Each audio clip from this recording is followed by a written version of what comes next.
इस वीडियो में मैं आपको बताने वाला हूँ 8 ऐसे तरीके जिससे आप एज अ प्रोफेशनल स्पीकर एक सस्टेनेबल करियर बना सकते हैं। अगर आप एक प्रोफेशनल स्पीकर बनना चाहते हैं या आप एक प्रोफेशनल स्पीकर ऑलरेडी हैं तो आप इस वीडियो को एंड तक ज़रूर देखिए और हमारे चैनल को सब्सक्राइब और कमेंट ज़रूर करके बताइएगा कि आपको इस वीडियो में क्या पसंद आया। आइए शुरू करते हैं।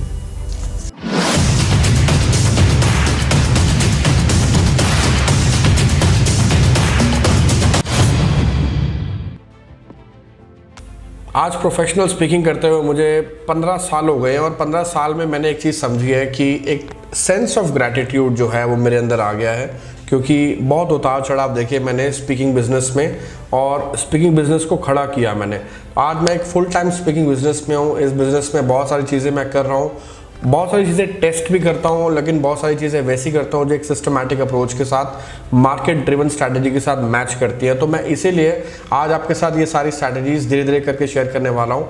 इस प्रोफेशनल स्पीकिंग के वीडियो में मैं आपको कुछ खास बातें बताने वाला हूँ। वीडियो को एंड तक ज़रूर देखना आप, और आप बताना कि आपको इस वीडियो में क्या लर्निंग मिली है।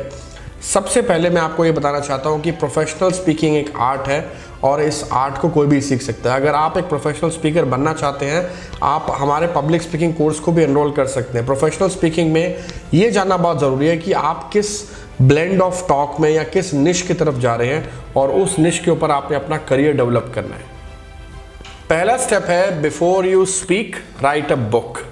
इसका मतलब यह है कि बुक आपको लिखनी ज़रूरी है और कंसिस्टेंटली लिखनी है। हर 2 साल 3 साल में अपने सब्जेक्ट पे रिसर्च करके बुक देते रहिए मार्केट में। एज अ प्रोफेशनल स्पीकर ये बहुत ज़रूरी इंपॉर्टेंट स्टेप है।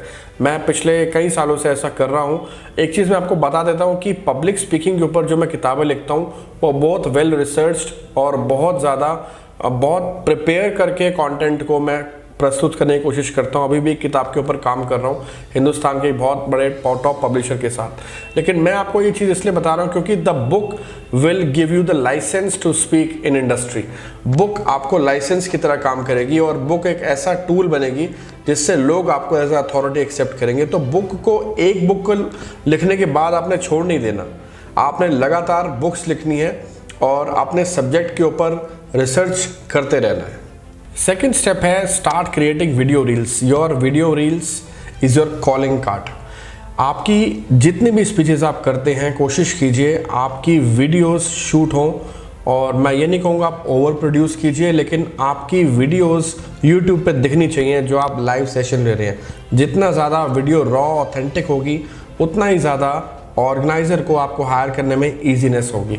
आपकी छोटी छोटी वीडियोस अलग अलग टॉपिक पे भी होनी चाहिए, जैसे कि आप मेरे चैनल पे भी देखेंगे। We have more than 300+ videos on lot of subscribers are there. Channel को सब्सक्राइब जरूर कर लीजिएगा। एक इंपॉर्टेंट बात इसमें यह है कि छोटी छोटी वीडियोज़ के साथ साथ जो भी आप वर्कशॉप सेमिनार करते हैं उसकी भी वीडियोज़ डालिए। आपकी ऑथेंटिसिटी, आपका स्टाइल ऑफ टॉक ऑर्गेनाइज़र को क्लियरली दिख जाना चाहिए जो भी आपको हायरिंग कर रहे हैं। तीसरा स्टेप है start building relationships with speaker bureaus. बहुत सारे स्पीकर ब्यूरोज हैं जहाँ पे अलग अलग की note speaker, professional speaker, motivational speaker, public speaker on board है। फाइंड आउट कीजिए आप इन स्पीकर ब्यूरोज के साथ कैसे जुड़ सकते हैं, एसोसिएशंस के साथ कैसे जुड़ सकते हैं। आपकी प्रोफाइल लिस्टिंग होनी चाहिए। ये कोई मैंडेटरी स्टेप नहीं है, मैं ये भी बता देना चाहता हूँ। अगर आप कर सकते हैं बहुत अच्छी बात है, क्योंकि कुछ ब्यूरोज के नॉर्म्स और रजिस्ट्रेशन चार्जेस थोड़े से हाई हैं, लेकिन उनका काम देने का तरीका भी फिर वैसा ही है। अगर आप कर सकते हैं वेरी गुड, नहीं कर सकते कोई बात नहीं, लेकिन ये एक ऐसा स्टेप है जो अगर आप प्रोफेशनल स्पीकिंग करियर में आगे बढ़ना चाहते हैं, मिस नहीं कीजिए। Once you book a public speaking gig, it's gospel, do not back out. इसका मतलब ये है कि अगर आप एक बार कमिटेड हैं, आपने सेशन ले लिया और एडवांस ले लिया और आप किसी इमरजेंसी की वजह से नहीं गए, तो ये बात बहुत ख़राब है।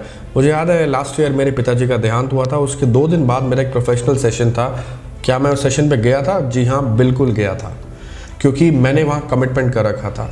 आप जिस भी बिज़नेस में हैं आप वहाँ पे कमिटेड रहते हैं। प्रोफेशनल स्पीकिंग का बिजनेस भी बिल्कुल वैसा ही है। आप जब कमिट कर देते हैं, कैलेंडर मार्क हो जाता है, कॉर्पोरेट में इंफॉर्मेशन चली जाती है, प्रोसेस फॉलो होता है, तो आप वहाँ पर नहीं पहुँचते, उससे बहुत बड़ा लॉस कॉर्पोरेट को तो होता ही है, आपकी क्रेडिबिलिटी पे भी आता है।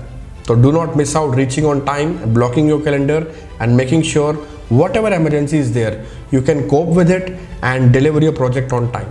पांचवा जो स्टेप है वो ये है कि build a brand that's uniquely yours. इसका मतलब ये है, अगर आप ओलंपिक गोल्ड मेडलिस्ट नहीं है, स्पोर्ट्स सेलिब्रिटी नहीं है, बॉलीवुड सेलिब्रिटी नहीं है, या फिर आप कोई फिल्म स्टार नहीं है, इन्फ्लुएंसर नहीं है, या आपने कोई माउंटेन पीक नहीं चढ़ा है, आप मोटिवेशनल स्पीकर नहीं बन सकते हैं, लेकिन ब्रांड क्रिएट करना ज़रूरी है। आपका प्रोडक्ट निश अलाइनमेंट होना ज़रूरी है। मेरे केस में मैं लीडरशिप कम्युनिकेशन में प्रोफेशनल स्पीकिंग करता हूँ। आपके केस में आप कौन से निश के साथ अपने आप को प्रेजेंट कर रहे हैं, ज़रूरी है, डिसाइड कीजिए, then jump into professional speaking. जो 6th स्टेप है वो एक्चुअली में कॉर्नर स्टोन है प्रोफेशनल स्पीकिंग का। Be always grateful for whatever you receive. आपको कितने भी पैसे मिल रहे हो, आपने कभी भी नेगेटिव नहीं सोचना, कभी भी ये नहीं सोचना कि मुझे पैसा कम मिला है। बी ऑलवेज ग्रेटफुल कि आपको वो काम मिल रहा है, आपको वो अपॉर्चुनिटी मिल रही है। शायद वो अपॉर्चुनिटी किसी और को मिल सकती थी, लेकिन वो आपको मिल रही है। Always be grateful for that. Creating a gratitude attitude is necessary for you to survive in this industry. ये बहुत ज़रूरी है। आप हर वक्त स्पॉटलाइट में होंगे, लाइमलाइट में होंगे, बहुत जल्दी ईगो आ जाती है। कभी कभी ऐसा लगता है कि हमारे से अच्छा स्पीकर कोई नहीं है, लेकिन एटीट्यूड ऑफ ग्रैटिट्यूड से वो सारी चीज़ें मैनेज हो जाती हैं, बैलेंस हो जाती हैं। 7वां सजेशन प्रोफेशनल स्पीकिंग को सस्टेनेबल बनाने के लिए होगा कि get ready with lot of rejection and never give up. ये बहुत ज़रूरी है। मैं भी रिसेंटली प्राइम मिनिस्टर हाउस में भी गया था, प्राइम मिनिस्टर नरेंद्र मोदी से मिला। उन्होंने भी अपनी स्पीच में कुछ इस तरह की बात करी कि जब वो चीफ मिनिस्टर से प्राइम मिनिस्टर की जर्नी पर थे, बहुत सारे रिजेक्शंस आए उनकी लाइफ में, रुकावटें आई, दिक्कतें आई, परेशानियाँ आई, लेकिन उन्होंने उसको फेस करा।